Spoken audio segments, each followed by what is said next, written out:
મિત્રો, ગીત ગઝલ યુટ્યુબ મારી ચેનલ પર આજે રજૂ કરું છું એક કાવ્ય. અત્યારે વરસાદી માહોલ છે અને આપણે વરસાદના જુદા જુદા રૂપ જોઈ રહ્યા છીએ, માણી રહ્યા છીએ. અને કુદરત પણ જ્યાં સુધી સૌમ્ય હોય ત્યાં સુધી વાંધો નથી આવતો, પણ જ્યારે વિફરે તો શું થાય એ તમને મારા કાવ્યમાં સાંભળવા મળશે. અને મને આ કાવ્યની પંક્તિ આપણા એક લોકગીત ઉપરથી મળી છે. લોકગીત છે, વા વાયા ને વાદળ ઉમટ્યા, ગોકુળમાં ટહુક્યા મોર, મળવા આવો ને સુંદર વીરસામળિયા. હવે આ પંક્તિ મેં મારા કાવ્યમાં લીધી છે, તો રજૂ કરું છું એક કાવ્ય.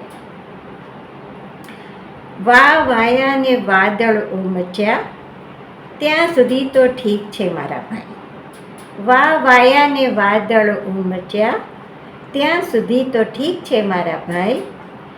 પણ વિફરે જો વાદળ ને કરે કડાકા, વિફરે જો વાદળ ને કરે કડાકા, તો કરીએ શું મારા ભાઈ. ગગન ગોખે વીજળી ચમકતી, ગગન ગોખે વીજળી ચમકતી, ત્યાં સુધી તો ઠીક છે મારા ભાઈ. પણ કરે જો કડાકા એ વીજળી અને વન બળે લીલુડા, તો કરીએ શું મારા ભાઈ. રણની રેતી જાણે મખમલી સેજ, રણની રેતી જાણે મખમલી સેજ, ત્યાં સુધી તો ઠીક છે મારા ભાઈ. પણ ફૂંકાય જો પવન અને બની વંટોળ એ રેત, તો નગર બને કબર, તો કરીએ શું મારા ભાઈ. નગર બને કબર, તો કરીએ શું મારા ભાઈ. વરસાદી મોસમ ને નદી કિનારો, વરસાદી મોસમ ને નદી કિનારો, ત્યાં સુધી તો ઠીક છે મારા ભાઈ. પણ ધસમસતા વેગે જો નદી કરે વિનાશ, તો કરીએ શું મારા ભાઈ. ધસમસતા વેગે નદી કરે જો વિનાશ, તો કરીએ શું મારા ભાઈ. અને ભલાઈનો બદલો ભલાઈથી મળે, ત્યાં સુધી તો ઠીક છે મારા ભાઈ. ભલાઈનો બદલો ભલાઈથી મળે, ત્યાં સુધી તો ઠીક છે મારા ભાઈ. પણ કદી ઉપકારનો બદલો મળે જો અપમાનથી, ઉપકારનો બદલો જો મળે અપમાનથી, તો કરીએ શું મારા ભાઈ.